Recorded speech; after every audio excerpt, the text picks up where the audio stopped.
Mes parents m'ont banni de la famille Y à 5 ans, puis exigent que je vende ma maison pour payer la dette de 150 000 € de ma sœur. Face à mon refus, ils débarquent avec des battes de baseball pour se venger et dévastent le salon, causant 40 000 € de dégâts. Avant de réaliser que ce n'était plus ma maison. Quand les gendarmes sont arrivés, ils m'ont supplié de les aider. Bonjour à tous, et merci de me rejoindre pour ce qui est, je pense, l'histoire la plus folle de ma vie. Il y a quelques mois à peine, j'ai regardé, totalement impuissante, mes propres parents démolir à coups de batte de baseball le salon d'un parfait inconnu. Dans leur esprit tordu, ils pensaient détruire ma vie, anéantir tout ce pourquoi j'avais travaillé si dur. En réalité, sans le savoir, ils m'offraient le plus beau des cadeaux, la liberté. Mon histoire est celle d'une trahison familiale inimaginable. Mes parents m'ont banni de la famille il y a 5 ans, puis ont exigé que je vende ma maison pour payer la dette colossale de 150 000 € de ma sœur. Face à mon refus, ils ont décidé de se venger de la manière la plus brutale qui soit. Mais leur vengeance s'est retournée contre eux de façon spectaculaire. Je m'appelle Chloé, et je dois vous raconter comment j'ai survécu à ma propre famille. Avant d'entrer dans les détails de cette folie, j'aimerais beaucoup savoir d'où vous m'écoutez. Dites-moi dans les commentaires de quelle ville ou de quel pays vous êtes, et quelle heure il est chez vous en ce moment. C'est toujours fascinant pour moi de voir jusqu'où ces histoires peuvent voyager et nous connecter. Allez, installez-vous confortablement, prenez un café ou un thé, car on plonge directement dans le vif du sujet. Pour que vous puissiez comprendre comment on en est arrivé là, à ces battes de baseball et à cette maison dévastée, il faut que je vous ramène 5 ans en arrière. J'avais 28 ans. Je vivais à Lyon, dans ce que l'on appelle avec une certaine poésie une « chambre de bonne ». En réalité, c'était un placard glorifié sous les toits, au 6e étage sans ascenseur.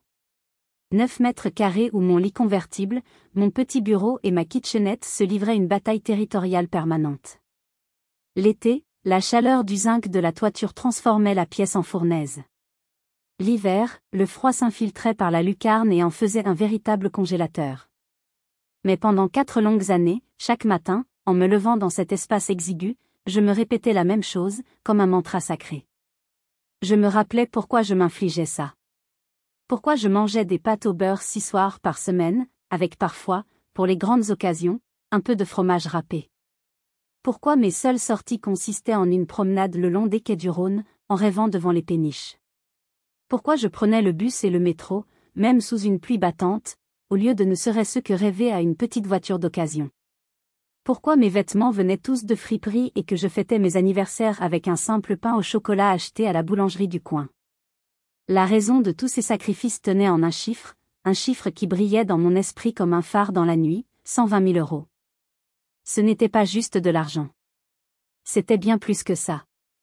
C'était le prix de ma liberté. Le prix de ma tranquillité. C'était le montant exact dont j'avais besoin pour l'acompte d'une petite maison de ville avec un jardinet, à la périphérie de Lyon. Un endroit à moi. Un endroit où je pourrais enfin respirer, où je n'aurais plus à entendre les disputes des voisins à travers les murs fins comme du papier à cigarette. Un endroit où je pourrais planter mes propres tomates. Chaque euro de cette somme représentait un sacrifice, un choix conscient, un rêve différé mais jamais, au grand jamais, abandonné. J'étais développeuse informatique, un bon métier, certes, mais pas assez pour atteindre mon but rapidement dans une ville comme Lyon.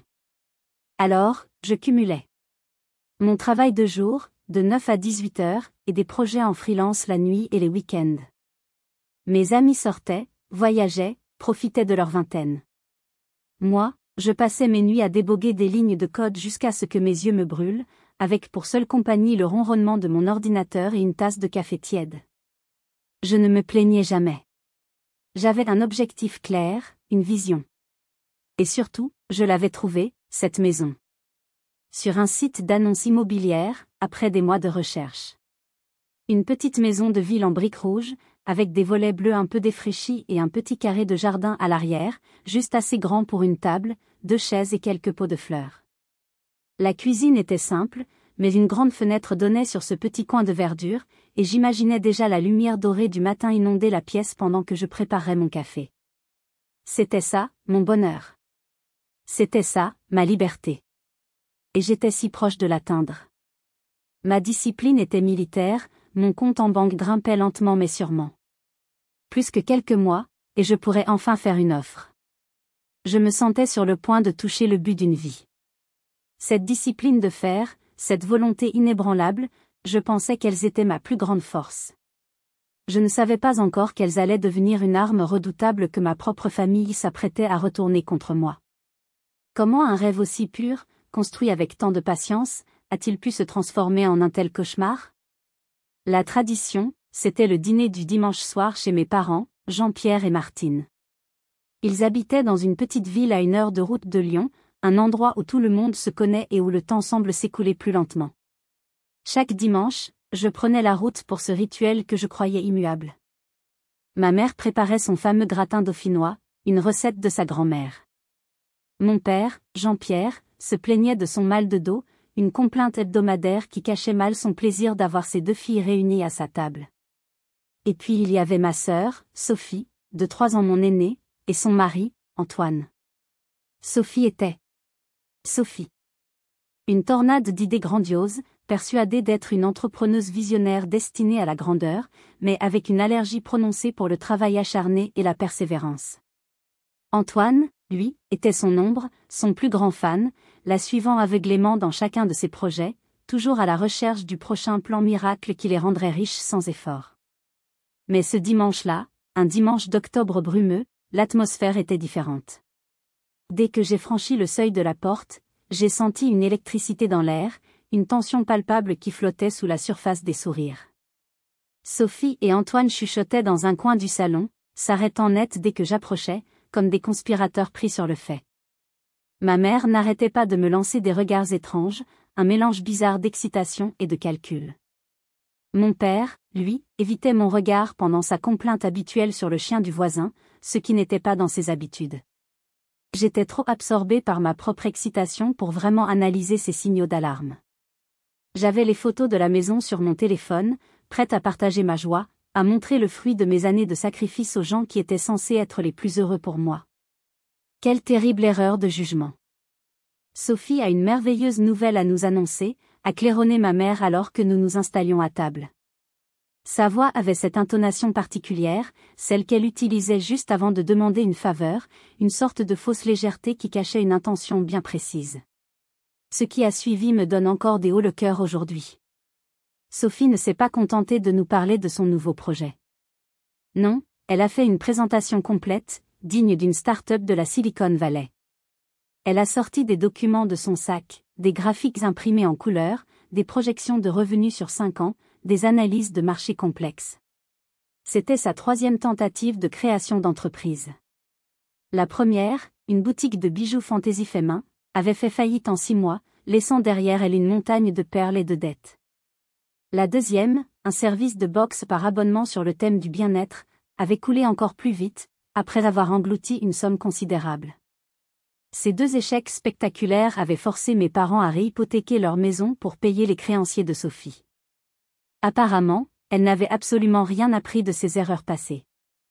J'ai appris de mes erreurs, a-t-elle déclaré avec un aplomb déconcertant, les yeux brillants de ce dangereux mélange de désespoir et d'illusion que je connaissais trop bien. Cette fois, tout est ficelé. C'est une boutique concept de produits bio et locaux, en plein cœur de la presqu'île. C'est le concept du futur. J'ai juste besoin d'un capital de départ pour l'aménagement, le stock initial et le marketing. Antoine hochait la tête à côté d'elle, jouant à la perfection son rôle de mari de soutien. Les projections montrent que nous pourrions doubler l'investissement en moins de 2 ans. C'est une opportunité en or. C'est à ce moment précis qu'ils se sont tous tournés vers moi. Simultanément. Pas des regards discrets ou interrogateurs.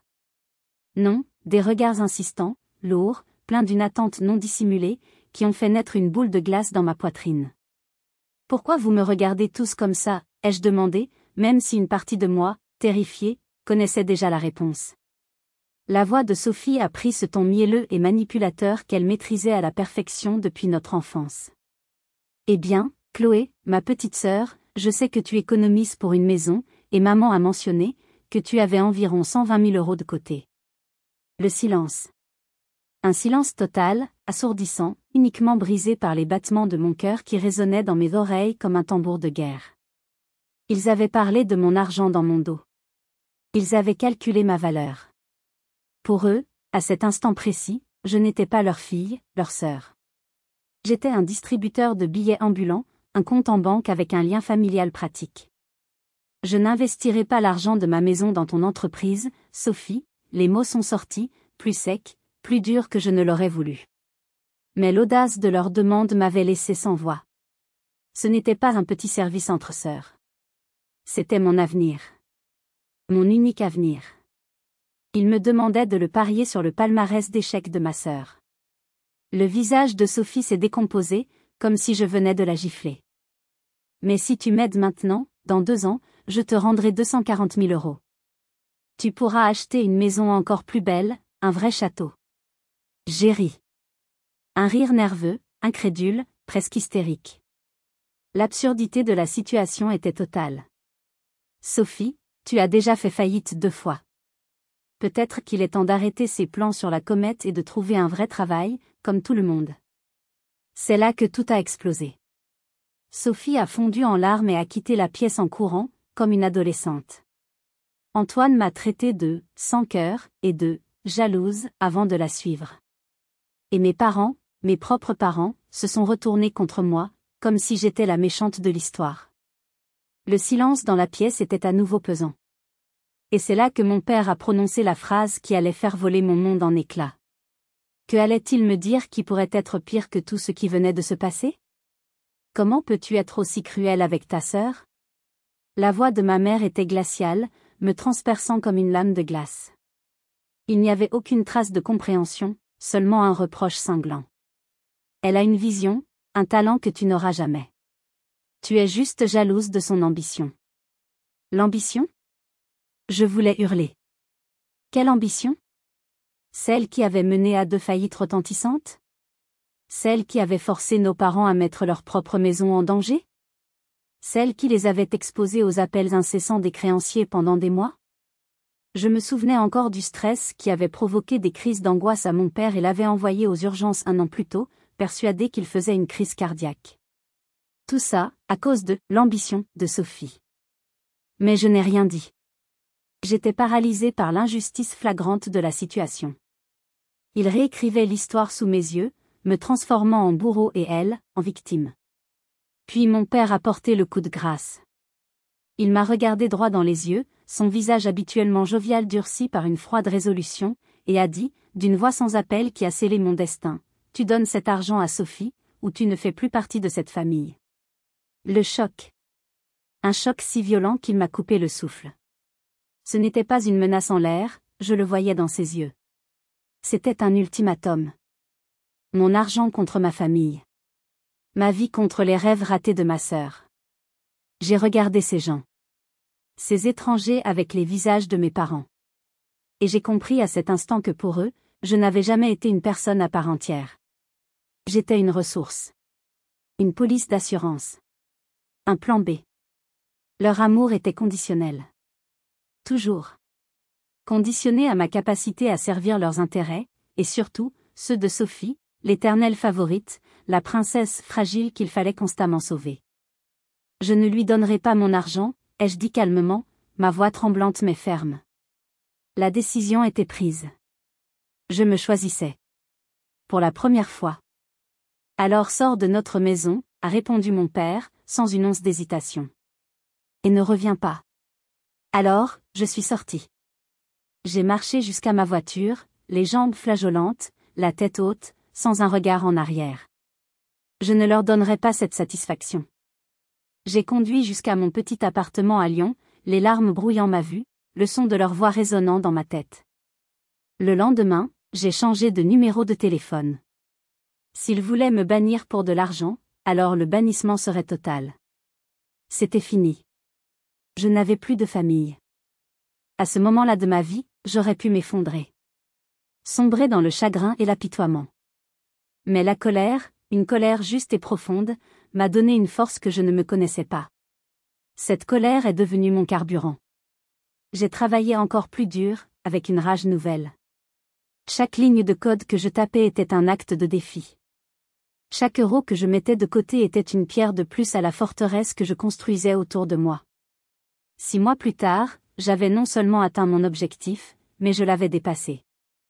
Un an jour pour jour après ce dîner funeste, j'ai signé l'acte de vente chez le notaire. J'étais propriétaire de ma petite maison de ville avec les volets bleus et le jardinet. Et puis, la paix. 5 années de paix absolue et bien heureuse. Je me suis installée. J'ai peint les murs en blanc cassé, j'ai poncé le vieux parquet qui grinçait. J'ai planté des tomates, du basilic et de la menthe dans mon petit jardin. J'ai installé mon bureau dans la chambre d'amis et j'ai découvert ce qu'était le vrai silence. Pas le silence angoissant d'un appartement vide, mais le silence apaisant d'un foyer, seulement troublé par le chant des oiseaux le matin. Plus de dîners du dimanche à marcher sur des œufs. Plus de plans d'entreprise délirants à écouter. Plus de regards calculateurs. Plus de drames. Juste la paix. Pendant ces 5 années, je me suis épanouie. J'ai obtenu une promotion importante. J'ai appris à m'apprécier, à profiter de ma propre compagnie. J'ai construit une vie qui était authentiquement la mienne, loin de l'ombre toxique de ma famille. Je n'avais aucune nouvelle d'eux, et cela me convenait parfaitement. Et puis, j'ai rencontré Lucas. C'était lors d'un séminaire professionnel. Il était architecte, il vivait en Bretagne, mais était à Lyon pour un projet d'urbanisme. Le courant est passé immédiatement. Il avait un rire franc et un regard bienveillant. Lucas était tout ce que ma famille n'avait jamais été, gentil, stable, encourageant. Il m'appréciait pour qui j'étais, pour mes idées et mon humour, pas pour ce que je pouvais lui apporter. Notre relation à distance fonctionnait à merveille. Il venait me voir, j'allais le voir. Nous avons commencé à parler sérieusement d'avenir. J'envisageais même de vendre ma maison pour déménager en Bretagne et commencer une nouvelle vie avec lui. J'étais heureuse. Vraiment, profondément heureuse, pour la première fois de ma vie. Et vous, à ma place, qu'auriez-vous fait? Auriez-vous cédé à la pression de votre famille pour maintenir le lien, ou auriez-vous fait le même choix que moi? Dites-le moi dans les commentaires, votre opinion m'intéresse vraiment. Je pensais avoir enfin trouvé la paix. J'avais tort. Un simple email allait bientôt me rappeler que le passé ne meurt jamais vraiment, et qu'un cauchemar peut toujours refaire surface, même quand on pense l'avoir enterré très profondément. C'était un mardi matin, un matin d'avril comme les autres. Le printemps s'installait doucement à Lyon, les oiseaux chantaient dans mon petit jardin. Je préparais mon café dans ma cuisine ensoleillée, regardant mes plants de tomates qui commençaient à bien pousser, quand j'ai eu la très mauvaise idée de consulter ma vieille adresse email, celle que je n'utilisais presque plus mais que je gardais pour les formalités administratives. Et là, au milieu des spams et des vieilles newsletters, je l'ai vu. Un email de ma mère. Le premier contact en 5 ans. Mon estomac s'est noué si violemment que j'ai cru que j'allais vomir. L'objet du mail était en lettres capitales, agressif, alarmant, urge une question DEVIE ou DE mort. Mon cœur a raté un battement. Malgré tout. Malgré la trahison, la cruauté, la coupure nette et définitive. C'étaient les gens qui m'avaient élevé. Et si c'était vrai? Si mon père faisait une crise cardiaque? Si ma mère avait un cancer en phase terminale? La culpabilité, cette vieille amie vicieuse et manipulatrice, a commencé à me ronger de l'intérieur. Et si je les ignorais et que le pire arrivait? Pourrais-je vivre avec ça? Je ne pouvais pas ignorer ça. Je devais savoir, ne serait-ce que pour être sûr que ce n'était qu'une autre de leurs manipulations. J'ai répondu, aussi sèchement et brièvement que possible, je passerai samedi. Pas de « bonjour », pas de formule de politesse. Juste les faits. Le samedi suivant, je suis restée assise dans ma voiture devant leur maison pendant 10 bonnes minutes, les mains moites sur le volant, essayant de trouver le courage d'en sortir. Le quartier me paraissait plus petit, plus terne que dans mes souvenirs. La peinture de leur maison s'écaillait un peu. Mais ce qui a vraiment attiré mon attention, ce sont les 2 voitures garées dans l'allée. La Porsche Cayenne flambant neuve de Sophie et la Mercedes classe C immaculée d'Antoine. Elle hurlait le succès, l'argent, l'arrogance.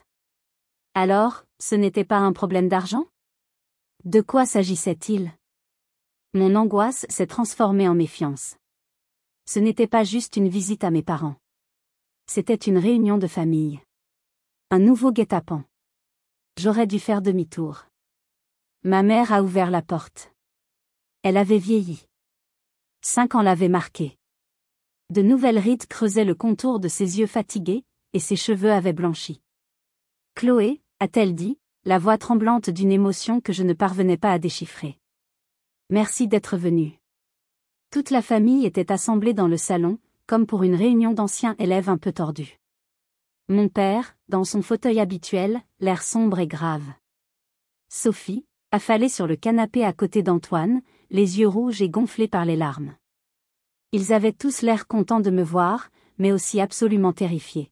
« Qu'est-ce qui se passe ?» ai-je demandé, en restant debout près de la porte, prête à fuir. Je ne voulais pas me mettre à l'aise. Votre email parlait de vie ou de mort. Ma mère a immédiatement fondu en larmes, comme sur commande. C'est à propos de Sophie. Elle a de très gros problèmes. J'ai regardé ma sœur. Elle n'arrivait même pas à croiser mon regard, fixant un point invisible sur le tapis. Antoine lui tenait la main comme si elle allait se désintégrer. Quel genre de problème ? Mon père s'est raclé la gorge, prenant la parole. Son entreprise a fait faillite il y a 3 mois. La banque a saisi leur maison. Et, elle doit de l'argent à des gens très dangereux. J'ai ressenti ce mélange familier et désagréable de satisfaction et de tristesse. La satisfaction amère d'avoir eu raison depuis le début. La tristesse sincère parce que, malgré tout ce qu'elle m'avait fait, perdre sa maison est une épreuve terrible. Je suis désolée d'entendre ça, ai-je dit prudemment, en choisissant mes mots. Mais qu'est-ce que ça a à voir avec moi ? C'est Sophie qui a finalement parlé, d'une voix qui n'était qu'un murmure à peine audible. Je leur dois 150 000 €. 150 000 €. Le chiffre a flotté dans l'air, lourd, menaçant. C'était encore plus que ce que je possédais. À qui ? Antoine a répondu, le visage blême. Des investisseurs privés. Ce n'est pas le genre de personne qui accepte un « je vous paierai plus tard » comme réponse. Il ne passe pas par les tribunaux. Sophie s'est remise à pleurer, des sanglots déchirants. Ils nous appellent, ils nous menacent. Ils ont retrouvé l'adresse où nous logeons maintenant. Ils connaissent nos habitudes, nos voitures. On a peur, Chloé. Vraiment peur. Leur détresse semblait réelle, palpable. Mais je ne comprenais toujours pas ma place dans cette histoire. C'est terrible. Vraiment. Mais je ne vois toujours pas ce que vous attendez de moi. Et c'est ma mère qui a lâché la bombe. Avec un naturel déconcertant, comme si elle me demandait de lui passer le sel à table. Nous savons que tu as acheté une maison. Une belle maison. Nous pensons que tu devrais la vendre pour aider Sophie à payer ses dettes. Je les ai regardés, un par un. Le désespoir dans leurs yeux était presque convaincant. Mais ce qu'ils m'ont demandé ensuite n'était pas seulement de l'argent. C'était mon âme, ma sécurité, ma vie entière. Comment allais-je réagir face à une demande aussi monstrueuse, après 5 ans de silence et d'abandon ? J'ai cru que j'avais mal entendu. Mon cerveau a littéralement refusé de traiter l'information pendant une longue seconde. Vendre ma maison ? Ma seule sécurité ? Mon havre de paix, gagné à la sueur de mon front après qu'il m'ait jeté dehors comme une malpropre ? La demande était si monstrueuse, si déconnectée de la réalité, que j'ai presque ri. Vous êtes complètement fou ? Les mots ont jailli, chargés d'une colère froide et maîtrisée. Ma mère a continué, imperturbable, comme si je n'avais pas parlé, comme si ma réaction était un détail insignifiant. Tu es jeune, Chloé. Tu as toute la vie devant toi. Tu peux en acheter une autre. Sophie et Antoine, eux, pourraient être gravement blessés, ou pire, si cet argent n'est pas remboursé. C'est ta sœur. Ta seule sœur. J'ai balayé la pièce du regard. Ces gens qui m'avaient abandonné pendant 5 longues années. Qui ne m'avaient jamais appelé pour mon anniversaire. Qui n'avaient jamais demandé si j'étais vivante ou morte, si j'étais heureuse ou seule. Laissez-moi récapituler, pour être sûr de bien comprendre, ai-je dit lentement, ma voix devenant glaciale à chaque mot, détachant chaque syllabe. Vous m'avez mise à la porte il y a 5 ans parce que je ne voulais pas donner l'argent de ma future maison à Sophie. Maintenant que son entreprise a, comme c'était prévisible, échoué de manière spectaculaire, et qu'elle est endettée jusqu'au cou auprès de prétendus malfrats, vous voulez que je vende ma maison, celle que j'ai achetée malgré vous, pour la renflouer? La famille, c'est fait pour s'entraider dans les moments difficiles, a osé dire mon père, sans ciller, avec une conviction qui aurait été admirable si elle n'avait pas été si hypocrite. J'ai éclaté de rire. Un rire sans joie, plein d'amertume et de mépris. La famille? C'est vous qui m'avez dit que je n'en faisais plus partie. Vous vous souvenez? Ou votre mémoire est-elle aussi sélective que votre affection? Leur silence était une forme d'aveu. Mais ils n'ont pas abandonné. Ils ont continué à me supplier, à me culpabiliser, à peindre des scénarios catastrophes où Sophie et Antoine finissaient au fond d'un canal. J'ai tenu bon. Je leur ai suggéré, d'un ton glacial, de vendre leur voiture de luxe, la Porsche et la Mercedes qui trônaient fièrement dans l'allée. On en a besoin pour le travail, tu ne peux pas comprendre, a rétorqué Sophie, sans une once de honte. La logique circulaire de leur discours était à vomir. Ils me demandaient de détruire ma sécurité financière pour réparer leurs erreurs, tout en refusant de faire le moindre sacrifice eux-mêmes. J'ai fini par partir, leur laissant leur drame et leur désespoir auto-infligés. Je suis rentré chez moi, le cœur lourd mais la conscience parfaitement tranquille. J'avais fait le bon choix. J'avais protégé ma vie. Mais l'histoire ne s'est pas arrêtée là. Loin de là. Quelques jours plus tard, j'ai reçu un appel de Lucas. Sa voix était tendue, inhabituellement sérieuse. Chloé, ta mère vient de m'appeler. Au bureau. Mon sang s'est glacé.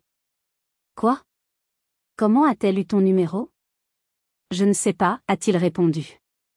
Elle a trouvé le nom de mon cabinet d'architecte en ligne, j'imagine. Elle est pleine de ressources, visiblement. Il a fait une pause, et j'ai senti son malaise à travers le téléphone. Elle m'a raconté des choses horribles, Chloé. Que tu étais une personne égoïste et manipulatrice. Que tu avais volé de l'argent à ta famille par le passé pour acheter ta maison. Elle a dit que tu étais instable, que tu avais toujours été jalouse de ta sœur. Elle m'a dit que je devais me méfier de toi, que tu allais me détruire, comme tu avais détruit ta propre famille. Elle a même insinué que tu avais des problèmes psychologiques. J'ai senti le sol se dérober sous mes pieds. C'était une attaque d'une bassesse inouïe. Ils ne se contentaient plus de me harceler. Ils essayaient activement de saboter ma vie, de détruire la seule chose belle et stable que j'avais construite. Ils voulaient empoisonner mon bonheur, me faire passer pour folle aux yeux de l'homme que j'aimais. Lucas, je te jure que c'est faux. Ma voix s'est brisée. Chut, m'a-t-il coupé doucement, avec une tendresse infinie. Ne te justifie même pas. Je ne la crois pas une seule seconde, Chloé. Je te connais. Je sais qui tu es. Mais je voulais que tu le saches. Je voulais que tu entendes de ma bouche que ça ne change absolument rien entre nous. Au contraire. Ça me montre juste à quel point tu es forte d'avoir survécu à des gens comme ça. J'ai fondu en larmes. Des larmes de soulagement, de gratitude, d'amour. J'avais un allié. J'avais quelqu'un qui me voyait vraiment, qui me croyait. Cette attaque sournoise, destinée à m'isoler et à me briser, n'avait fait que renforcer notre couple, souder notre confiance. Ils avaient échoué. Et leur échec les a rendus encore plus désespérés, encore plus dangereux. Leur tentative de nous séparer avait échoué. Alors, ils ont décidé de passer à l'étape suivante, une attaque bien plus directe et terrifiante. Que allaient-ils faire maintenant qu'ils avaient joué leur carte la plus vile et perdue? La réponse allait dépasser tout ce que j'aurais pu imaginer. La semaine suivante, la guerre psychologique s'est transformée en une invasion physique en bonne et due forme. J'étais dans mon bureau à l'étage, en pleine réunion vidéo avec un client important, quand j'ai entendu une voiture se garer brusquement devant chez moi, le bruit des pneus crissant sur le gravier. J'ai jeté un coup d'œil discret par la fenêtre et j'ai failli en laisser tomber mon casque. C'était la vieille Peugeot de mes parents. Ils sortaient du véhicule et marchaient d'un pas décidé sur mon allée comme s'ils étaient en terrain conquis, comme si cette maison leur appartenait. Mon cœur s'est mis à battre la chamade. J'ai rapidement excusé auprès de mon client, prétextant un problème de connexion, et j'ai dévalé les escaliers. J'ai ouvert la porte juste au moment où mon père levait la main pour frapper. Leur visage était dur, déterminé. « Qu'est-ce que vous faites ici ?» ai-je demandé, ma voix tremblant de colère. « Comment avez-vous eu mon adresse ?» Ma mère a eu un sourire fier, un sourire triomphant qui m'a glacé le sang. Sophie a engagé un détective privé. On peut tout trouver, de nos jours, quand on y met le prix. Un détective privé. L'absurdité de la situation était à son comble. Ils avaient de l'argent pour un détective, mais pas pour payer leurs dettes. Avant que je puisse réagir, mon père m'a bousculé doucement mais fermement sur le côté et est entré dans ma maison. Ma mère l'a suivi, son sac à main serré contre elle comme une arme. J'étais tellement abasourdi par leur audace, par cette violation flagrante de mon intimité, que je suis resté figé sur le pas de la porte pendant une seconde. « Ne vous installez pas », ai-je sifflé en refermant la porte derrière eux. « Vous ne restez pas. Vous partez. » Immédiatement. Ils m'ont complètement ignoré. Ma mère se promenait dans mon salon, passant ses doigts sur mes meubles, soulevant un cadre photo, examinant mes livres comme si elle faisait une estimation pour une vente aux enchères. « Si tu vendais cette maison, a-t-elle commencé, reprenant son discours insupportable là où elle l'avait laissé, tu pourrais facilement payer la dette de Sophie et il te resterait encore assez d'argent pour un bel appartement. C'est du bon sens, Chloé. » Mon père a ouvert les bras en grand, embrassant la pièce du regard. « Regarde tout cet espace. Ce n'est que pour toi. Tu n'as pas besoin de tout ça. C'est presque égoïste. » La colère montait en moi, une vague brûlante, incontrôlable. Ce dont j'ai besoin ne vous regarde absolument pas. C'est ma maison. Mon argent. Ma vie. Maintenant, sortez de chez moi. Ma mère s'est approchée, les larmes montant instantanément à ses yeux. Le grand numéro de la mère éplorée commençait. Sophie a vraiment peur, Chloé. Ces hommes l'ont rappelé hier. Ils lui ont décrit la cour de l'école de ses enfants. Tu comprends ce que ça veut dire? Ils menacent tes neveux. L'argument était ignoble, conçu pour frapper là où ça fait mal. Mais je ne suis pas tombée dans le panneau. Alors elle n'a qu'à aller voir les gendarmes, ai-je crié, à bout de nerfs. La gendarmerie ne peut rien faire, a hurlé mon père, son visage devenant rouge. Ce ne sont pas des gens qui se soucient des mains courantes. Il faut de l'argent, et vite. Ça reste son problème, pas le mien, ai-je hurlé en retour. Dehors. Tous les deux. Maintenant. Ou je jure que j'appelle la police. Nous ne partirons pas tant que tu n'auras pas accepté d'aider ta sœur, a déclaré ma mère, croisant les bras comme une enfant têtue et capricieuse. C'en était trop. J'ai sorti mon téléphone de ma poche et j'ai composé le 17, en mettant le haut-parleur pour qu'ils entendent la sonnerie. Gendarmerie nationale, bonjour. Mon père s'est jeté sur moi et a attrapé mon bras, essayant de m'arracher le téléphone. Ne sois pas ridicule. Raccroche ça. J'ai arraché mon bras de son emprise avec une force que je ne me connaissais pas, lâchez-moi. Je les appelle tout de suite si vous ne sortez pas de ma maison. Ils ont vu dans mes yeux que je ne bluffais pas. Que la Chloé docile et effrayée avait disparu. Ils ont reculé. Ma mère pleurait à chaudes larmes, des larmes de rage et de frustration, pas de chagrin. Très bien, a-t-elle sangloté. Mais ce n'est pas fini, Chloé. S'il arrive quelque chose à Sophie, ou à ses enfants, tu l'auras sur la conscience pour le reste de ta vie. Et si quelque chose arrive à ma sécurité financière parce que je dois renflouer ces mauvaises décisions, je l'aurai sur ma conscience, ai-je rétorqué. Au moins, de cette façon, seule la personne qui a créé le désordre en subit les conséquences. Mon père m'a pointé du doigt, son visage déformé par la fureur. Tu vas le regretter, Chloé. Amèrement. Ils sont finalement partis, claquant la porte derrière eux. Je me suis effondrée sur mon canapé, tremblante de rage et de peur. Ils avaient violé mon espace, mon sanctuaire. Ils m'avaient menacée. Ils m'avaient touchée physiquement. Vous pensez que c'est le pire qu'ils aient pu faire? Croyez-moi, ce n'était que le début. Ce qui s'est passé ensuite dépasse l'entendement. Ils m'avaient montré qu'aucune limite, morale ou légale, n'existait pour eux. Cette nuit-là, je n'ai pas dormi. Chaque craquement de la maison, chaque bruit dans la rue me faisait sursauter. Je savais que je n'étais plus en sécurité ici. Je savais que je devais agir, et vite.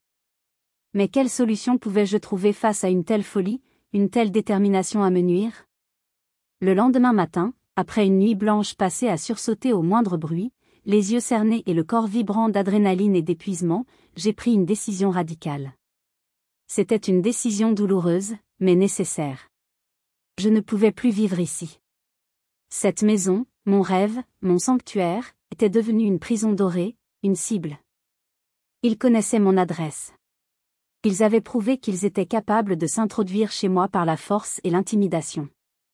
Que feraient-ils la prochaine fois? Reviendraient-ils quand je serais absente pour fouiller, pour voler?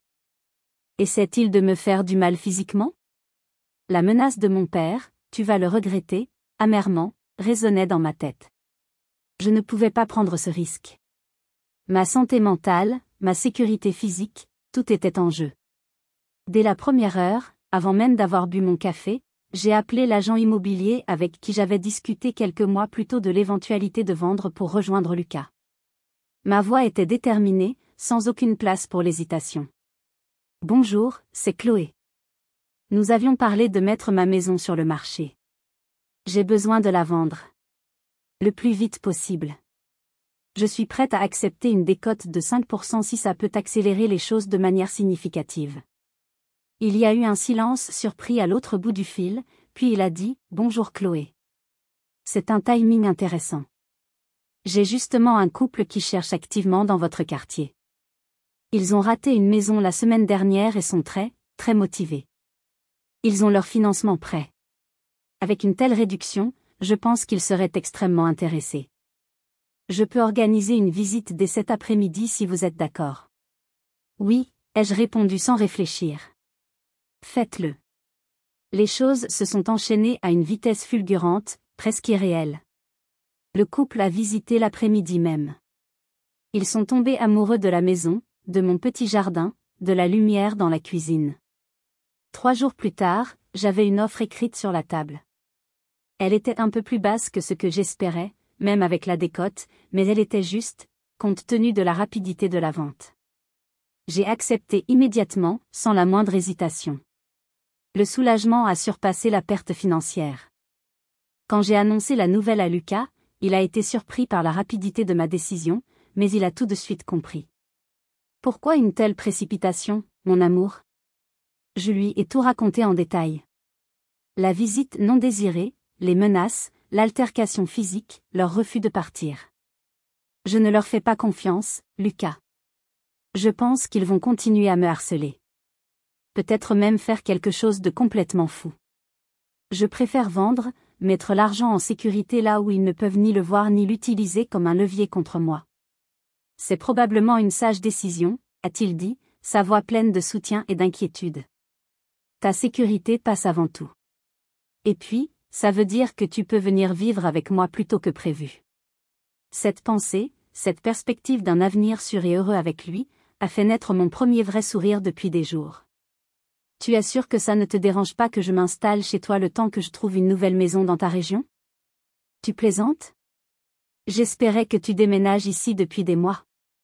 Ça ne fait qu'accélérer notre projet. Je prends la route demain pour venir t'aider. La signature de la vente s'est faite en moins d'une semaine.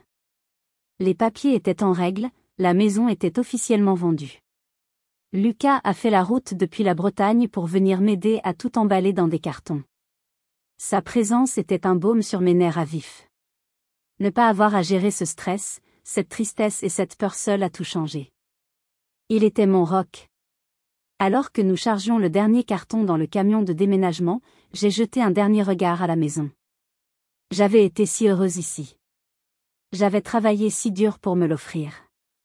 Il y avait une pointe de tristesse, un sentiment d'injustice terrible de devoir abandonner mon rêve à cause de leur folie. Mais ce sentiment était éclipsé par un immense soulagement. J'ouvrais un nouveau chapitre avec Lucas, et ma famille ne pourrait plus jamais utiliser ma maison comme un instrument de chantage émotionnel. Ça va, m'a demandé Lucas, en passant son bras protecteur autour de moi. Oui, ça va. Allons-y. Loin d'ici. Nous sommes montés dans sa voiture et avons pris la route vers l'ouest, vers la Bretagne, vers notre nouvelle vie. Alors que Lyon disparaissait dans le rétroviseur, j'ai senti un poids énorme se détacher de mes épaules. Je pensais avoir laissé ce cauchemar derrière moi. Je pensais être enfin libre. Je n'aurais pas pu me tromper davantage. J'étais loin, très loin, de me douter que leur folie n'avait pas de frontières, et que leur vengeance n'en était qu'à ses débuts. La vie en Bretagne avec Lucas était comme une bouffée d'air frais après des années passées dans une pièce sans fenêtre. Son appartement, situé dans une petite ville côtière, était chaleureux et accueillant, rempli de livres et de lumière. L'océan n'était qu'à quelques minutes à pied. Le fait de travailler à distance m'a permis de m'adapter rapidement à ce nouvel environnement.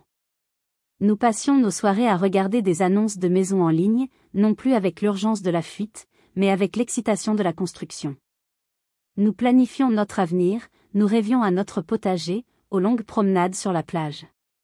Pour la première fois depuis des mois, je me sentais complètement détendue, en sécurité, et profondément heureuse. Le drame familial semblait être un lointain et mauvais souvenir, une histoire appartenant à une autre vie, à des centaines de kilomètres de là. J'étais installée chez Lucas depuis environ un mois quand, un autre mardi matin, alors que je travaillais sur un projet complexe, mon téléphone a sonné. Le numéro était masqué, mais l'indicatif était celui de la région lyonnaise. Une boule d'angoisse s'est instantanément formée dans mon ventre. J'ai hésité, le doigt suspendu au-dessus de l'écran. Mon premier réflexe a été de rejeter l'appel. Mais une voix intérieure m'a dit que je devais savoir. J'ai décroché, le cœur battant à tout rompre. Mademoiselle Chloé ? La voix était masculine, professionnelle et grave.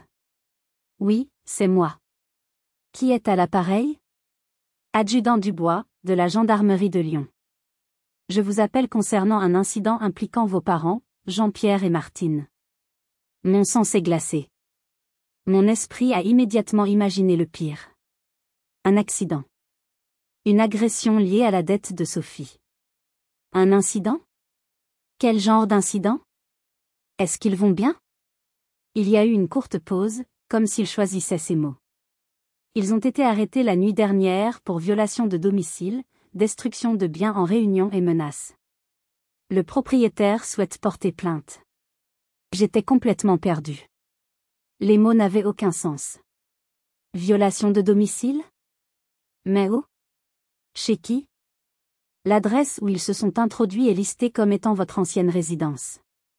Le 15 rue des Lilas, c'est bien une maison que vous possédiez ? Oui, mais je l'ai vendue il y a un mois. Qu'est-ce que mes parents faisaient là-bas ? Ma voix n'était qu'un murmure. C'est ce que nous essayons de déterminer. Ils ont causé des dommages considérables à l'intérieur de la maison. Selon les premières constatations, ils ont détruit des meubles, brisé des fenêtres, lacéré un canapé et tagué des obscénités sur les murs. Le nouveau propriétaire, un certain monsieur Martin, est rentré chez lui et les a trouvés dans son salon, en train de fracasser sa table basse avec une batte de baseball. J'ai dû m'asseoir lourdement sur la chaise la plus proche. Mes jambes ne me portaient plus. Une batte de baseball. La vision était si violente, si irréelle, qu'elle semblait sortie d'un mauvais film. Vous êtes sérieux ? Ai-je réussi à articuler. Très sérieux, mademoiselle. Les dégâts sont estimés à environ 40 000 €. Vos parents ont affirmé qu'ils pensaient que c'était toujours votre maison. Ils ont dit que vous leur aviez fait du tort, que vous aviez abandonné votre famille, et qu'ils voulaient se venger. Ils semblaient très confus lorsque monsieur Martin leur a dit qu'il était le nouveau propriétaire. Se venger. Ils étaient allés là-bas pour détruire ma propriété, pour anéantir mon sanctuaire, pour me punir de leur avoir dit non. Et dans leur folie aveugle, dans leur haine, ils avaient terrorisé un couple d'innocents qui n'avaient rien demandé. J'ai raconté toute l'histoire à l'adjudant, la voix tremblante. La dette de Sophie, leur visite chez moi, les menaces, la vente précipitée de la maison. Il a écouté patiemment, prenant des notes détaillées. Donc, ils ne savaient pas que vous aviez vendu ? Évidemment non, ai-je répondu, un rire hystérique m'échappant. Ils sont allés là-bas pour me punir, et à la place, ils ont détruit la maison de quelqu'un d'autre. C'est exactement ce qu'il semble, a-t-il conclu d'un ton las. Après avoir raccroché, je suis restée assise, hébétée, le téléphone encore serré dans ma main, essayant de digérer l'énormité de ce qu'ils avaient fait. Lucas, qui avait tout entendu depuis la pièce d'acte sans grave côté, est venue s'asseoir à côté de moi, aussi choquée que moi. C'est de la folie pure, Chloé. C'est criminel. Ils auraient pu se faire tirer dessus. Et si le nouveau propriétaire avait été armé? Je n'y avais même pas pensé. Mes parents auraient pu être tués. Tués pour une stupide vendetta, une tentative de vengeance pathétique et mal dirigée. J'étais sans voix. Le gendarme a continué, m'expliquant ce que mes parents avaient crié en détruisant les meubles du nouveau propriétaire. Leurs mots m'ont glacé le sang. Ils hurlaient mon nom, encore et encore, comme une incantation de haine. Ils criaient votre nom, mademoiselle Chloé, m'avait expliqué l'adjudant Dubois au téléphone, sa voix empreinte d'un professionnalisme teinté de lassitude. Il hurlait, c'est pour toi, Chloé. Pour ta trahison. Pour ton égoïsme. Tout en démolissant le salon. Le nouveau propriétaire, Monsieur Martin, est un homme très calme, un enseignant à la retraite, mais il a dit qu'il n'avait jamais eu aussi peur de sa vie. Sa femme était en état de choc. Cette image, cette haine pure et viscérale dirigée contre moi m'est déversée sur un couple d'innocents, m'a hanté pendant des jours. Dans les semaines qui ont suivi, j'ai reçu des nouvelles par l'intermédiaire de la gendarmerie et de Catherine, une amie d'enfance restée à Lyon avec qui j'avais gardé contact. La machine judiciaire était en marche, et la réalité de la situation de mes parents devenait brutalement, et ironiquement, claire.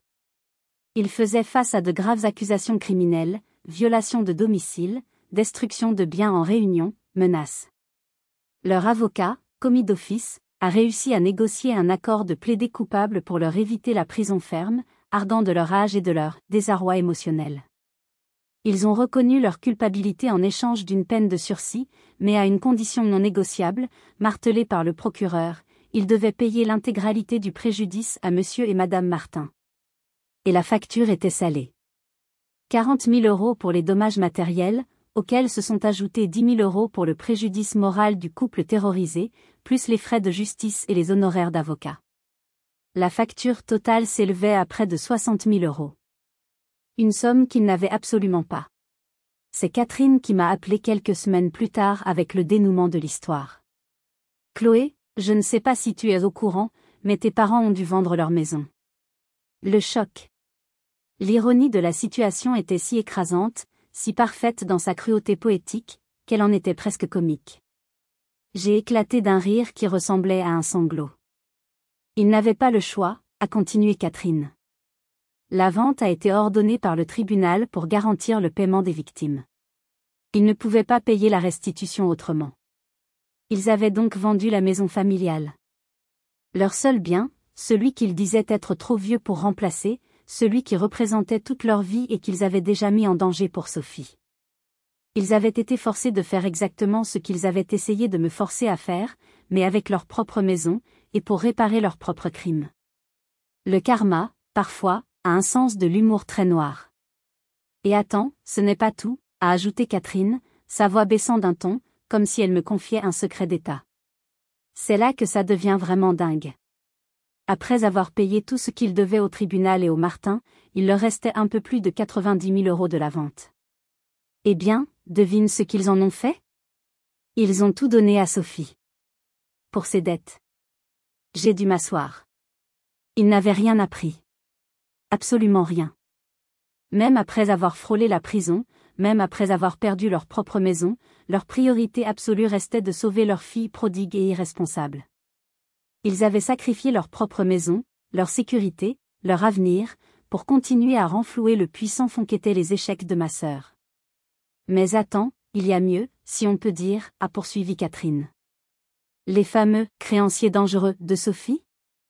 Mon cousin travaille dans le milieu de la finance à Paris, je lui ai demandé de se renseigner discrètement. Il s'est avéré que ce n'était qu'un cabinet d'investissement tout à fait légitime. Ils avaient investi dans le projet de Sophie, elle n'a pas respecté le contrat, et ils menaçaient de la poursuivre en justice pour récupérer leur mise. C'est tout. Pas de gros bras, pas de genoux brisés. Juste des avocats en costume-cravate. Sophie a menti à tout le monde. Elle a inventé cette histoire de menaces physiques pour manipuler vos parents et les pousser à bout. Alors tout ça, tout ce drame, cette peur, cette violence, tout était basé sur un mensonge. Une manipulation de plus, la plus grave de toutes, de la part de ma sœur. Où habite-t-il maintenant, ai-je demandé, la voix vide de toute émotion. Il loue un petit HLM avec Sophie et Antoine. Tous les quatre, entassés dans un T3. D'après ce que j'entends, l'ambiance est explosive. Ça se dispute tout le temps pour des histoires d'argent. Apparemment, les 90 000 € n'ont pas suffi à tout couvrir. On pourrait penser que la leçon a été apprise, que le karma avait frappé assez fort. Mais ce que j'ai entendu dire sur leur vie dans ce petit appartement prouve que certaines personnes ne changent jamais, et que leur capacité à se voir en victime est absolument infinie. Quelques mois ont passé. La poussière de l'explosion a commencé à retomber, du moins de mon côté de la France. J'ai entendu dire, par le même réseau d'amis communs, que ma famille essayait désespérément de me contacter. Ils voulaient s'excuser. S'expliquer. Reconstruire les ponts qu'ils avaient non seulement brûlés, mais dynamités. Chaque fois que quelqu'un m'en parlait, ma réponse était la même, un non ferme, calme et définitif. Catherine m'a appelé une dernière fois à ce sujet, agissant en tant que messagère malgré elle. Ta mère m'a demandé de te dire qu'elle était vraiment désolée, Chloé. Elle pleurait au téléphone. Elle a dit qu'ils avaient réalisé qu'ils avaient tout géré de travers, qu'ils avaient fait de terribles erreurs, qu'ils étaient désespérés à l'idée de perdre Sophie. C'est trop tard pour les excuses, Catherine, ai-je répondu, sans colère, juste avec une lassitude infinie et une tristesse profonde. Les excuses ne peuvent pas effacer les actes. Ils ont passé 5 ans à ne pas se soucier de savoir si j'étais vivante ou morte.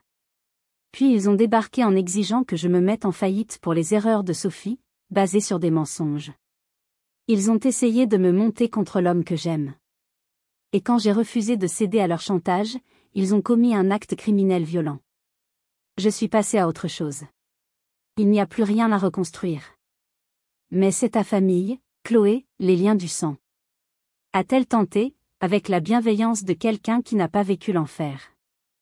Non, l'ai-je interrompu fermement mais doucement. Ce ne sont pas ma famille. Plus maintenant. Une famille ne t'abandonne pas pendant 5 ans. Une famille n'engage pas de détective privé pour te traquer comme une criminelle. Une famille ne défonce pas des maisons à coups de batte de baseball parce qu'elle n'obtient pas ce qu'elle veut. Les liens du sang ne font pas une famille. La loyauté, le respect, la sécurité, l'amour inconditionnel, voilà ce qui fait une famille. Et ça, Catherine, je l'ai trouvé. Je l'ai trouvé avec Lucas. Lucas, qui avait écouté ma conversation depuis le canapé, a pris ma main quand j'ai raccroché. Il n'a rien dit, il a juste serré ma main, et ce simple geste valait tous les discours du monde. Ça va, m'a-t-il demandé après un long silence. Je vais parfaitement bien, ai-je dit. Et pour la première fois, je le pensais sans aucune réserve. J'étais libérée. Nous avions trouvé une maison que nous adorions tous les deux, une vieille bâtisse en pierre avec de grands volets bleus et un immense jardin qui descendait vers un petit ruisseau, près de la mer en Bretagne. Nous étions sur le point de signer le compromis de vente. Ma carrière était florissante, j'avais même été approchée pour un poste de direction. Et je me réveillais chaque jour en me sentant en paix, une paix profonde que je n'avais jamais connue. Ce soir-là, alors que nous étions assis dans son salon, regardant le soleil se coucher sur la campagne bretonne, Lucas m'a regardé avec ce sourire tendre qui faisait encore fondre mon cœur. En parlant de la maison que nous aimons, je pensais faire une offre qui va un peu plus loin que la maison elle-même. Il s'est mis à genoux, là, au milieu du salon, avec une simplicité et une sincérité qui m'ont bouleversée. Il a sorti une petite boîte de sa poche. Il l'a ouverte pour révéler une bague magnifique et délicate qui m'a coupé le souffle. Chloé, ma Chloé, veux-tu m'épouser? Nous pouvons acheter cette maison ensemble et commencer notre vraie vie, la nôtre, celle dont nous avons rêvé. J'ai commencé à pleurer, mais pour la première fois depuis une éternité, c'étaient des larmes de joie pure, des larmes qui lavaient les dernières traces de tristesse. Oui. Absolument, oui. 1000 fois oui. Nous nous sommes fiancés ce jour-là. Notre offre pour la maison a été acceptée le week-end suivant. Nous prévoyons de nous marier l'année prochaine, dans notre nouveau jardin, entourés de nos amis, la famille que nous avons choisie. Parfois, je pense à mes parents et à ma sœur, entassés dans leur petit appartement, et je me demande si j'ai fait le bon choix en coupant les ponts si radicalement. Ces moments de doute durent environ 30 secondes. Puis je me souviens de la paix dans laquelle je vis. Je me souviens de leur manipulation constante, de leur terrorisme émotionnel. Sophie a créé ses propres problèmes par son arrogance et ses mensonges. Mes parents ont choisi de l'encourager dans son comportement destructeur au lieu de la laisser faire face aux conséquences de ses actes. Et quand j'ai refusé d'être leur bouée de sauvetage, ils ont choisi la violence. Moi, j'ai choisi de construire une vie avec quelqu'un qui m'aime et me soutient sans condition. J'ai choisi de protéger ma sécurité financière et ma santé mentale. J'ai choisi de m'entourer de gens qui ne me traitent pas comme un distributeur de billets. Je pense que j'ai fait le bien meilleur choix. Parfois, l'acte d'amour le plus profond envers soi-même est de savoir partir. Et la liberté, j'ai appris, vaut tous les sacrifices. Merci de m'avoir écouté jusqu'au bout. Et vous? Avez-vous déjà dû faire un choix difficile comme celui-ci, couper les ponts avec un membre de votre famille pour vous protéger? Racontez-moi votre histoire dans les commentaires, je lis chacun d'entre eux.